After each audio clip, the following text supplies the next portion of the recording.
Bonjour, aujourd'hui donc j'aimerais vous parler du relevé de solo, c'est-à-dire des transcriptions de solo qu'on peut faire, des transcriptions de chorus. Alors quand j'ai commencé le jazz au violon, je venais évidemment du classique. Enfin évidemment, tout le monde ne vient pas du classique, mais moi en tout cas je venais du classique, je faisais des études professionnelles classiques.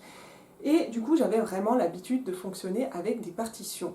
J'avais besoin de partitions, j'étais incapable de jouer sans partition, c'était pas possible pour moi. Je n'arrivais pas à jouer une note sans partition, si j'entendais une grille d'accords, je n'arrivais pas à improviser dessus comme ça, sans partition, quoi. C'était pas possible pour moi, comme ça l'est certainement aussi pour vous.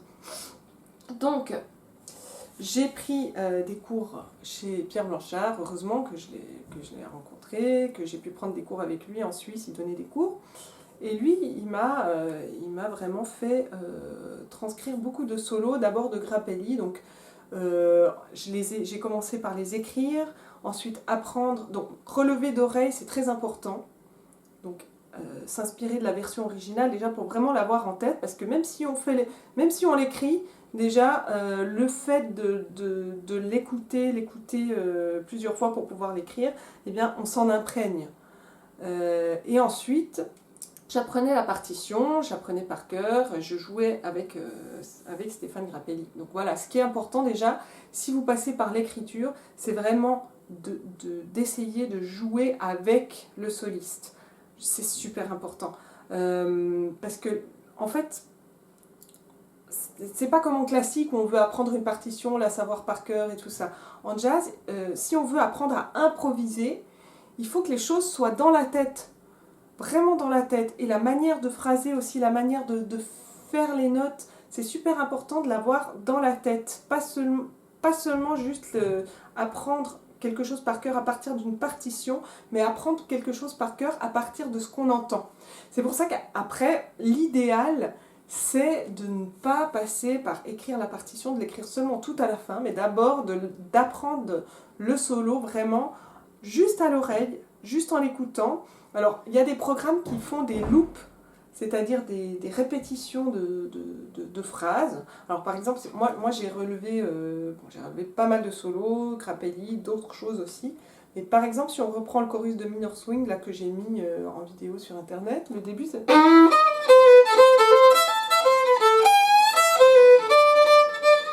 Et ben, on peut très bien remettre juste cette phrase en boucle, plus lente aussi. Par exemple, moi j'utilise le programme Transcribe, mais je sais qu'il y a beaucoup d'autres programmes qui font ça. On met cette phrase très lentement, en boucle, et on essaie de la jouer avec, on essaie de s'imprégner un maximum de la manière de jouer, on essaie d'écouter toutes les subtilités, tout ce qu'il y a tous les petits détails qui font que cette phrase sonne comme elles font. Pas seulement les notes, quoi, vraiment pas seulement les notes. On essaie d'écouter comment il a fait avec l'archet, on peut pas savoir parce qu'on n'a pas la vidéo, mais on essaie de reproduire les accentuations le plus possible. Alors moi, un truc que j'ai pour pouvoir faire ça le mieux, c'est un truc que j'ai beaucoup fait, c'est soit d'utiliser une grosse sourdine... alors attendez, est-ce que je l'ai là, moi en fait, j'ai pas... Pourquoi que j'ai pas là? Regarde, dans ma boîte. Une grosse sourdine d'hôtel. Non, j'ai pas là. Bon, mais vous savez probablement ce que c'est. Donc une énorme sourdine d'hôtel où on entend très peu le son du violon.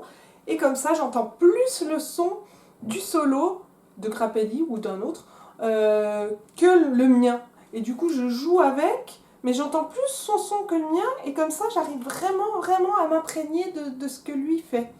Un deuxième truc, c'est de mettre le casque, de jouer sans sourdine, ou alors avec sourdine et avec le casque. Alors à ce moment-là, vous ne vous entendez plus du tout, vous entendez que le soliste, c'est bien aussi.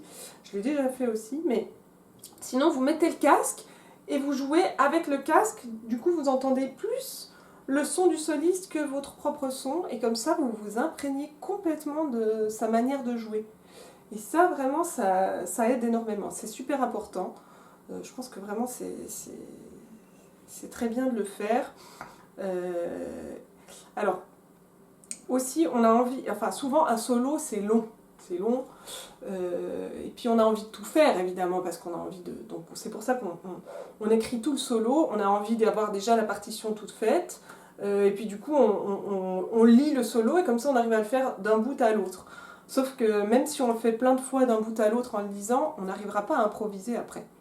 Donc à la limite, il vaut mieux faire peu de phrases, par exemple juste la première grille d'un chorus, mais l'apprendre vraiment par cœur, l'apprendre de mémoire, l'apprendre d'oreille et de mémoire,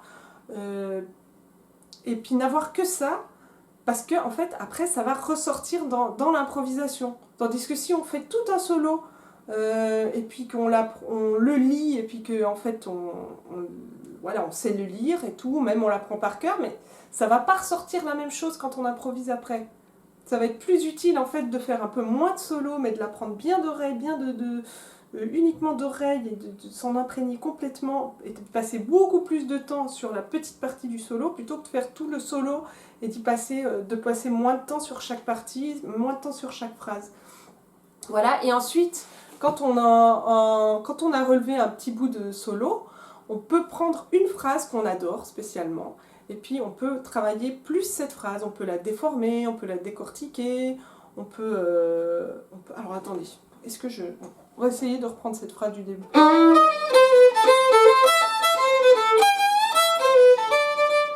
C'est un peu long, en fait, c'est déjà un peu long. Alors, je vais reprendre juste un bout. Je vais juste reprendre ça, en fait. Alors par exemple, juste avec ça, je peux faire d'autres choses, je peux faire...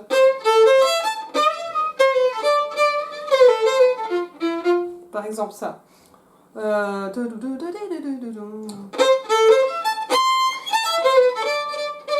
exemple un truc comme ça.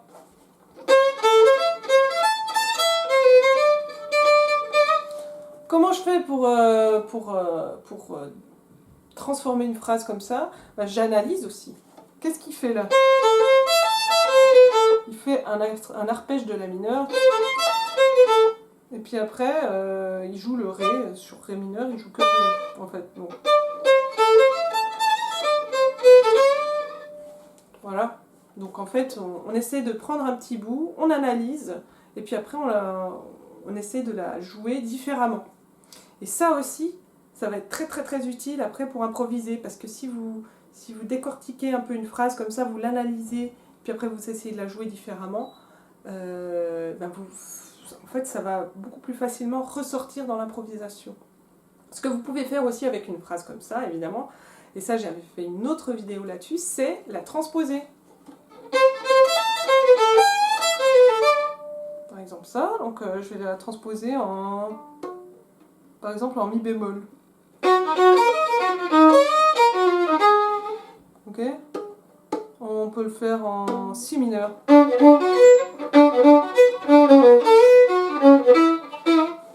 Par exemple, voilà. Et du coup, si on la transpose dans différentes tonalités, ça ne va pas être les mêmes coups d'archet, ça ne va pas être les mêmes doigtés, mais on va pouvoir s'en servir après concrètement dans les morceaux. On peut les utiliser directement. Voilà, je suis dans un morceau en si mineur, et j'avais appris cette phrase il y a longtemps, et puis... Voilà, avec l'arpège de si mineur, et puis du coup, ça peut ressortir. Voilà, l'important c'est vraiment ça, c'est pas apprendre une partition, apprendre par cœur une partition, oui évidemment ça sert aussi, et c'est bien, mais si vous voulez apprendre vraiment à improviser vraiment, voilà, relevez l'oreille, transposez, faites des déformations des phrases, donc voilà. C'est comme ça que vous irez plus dans la direction de l'improvisation.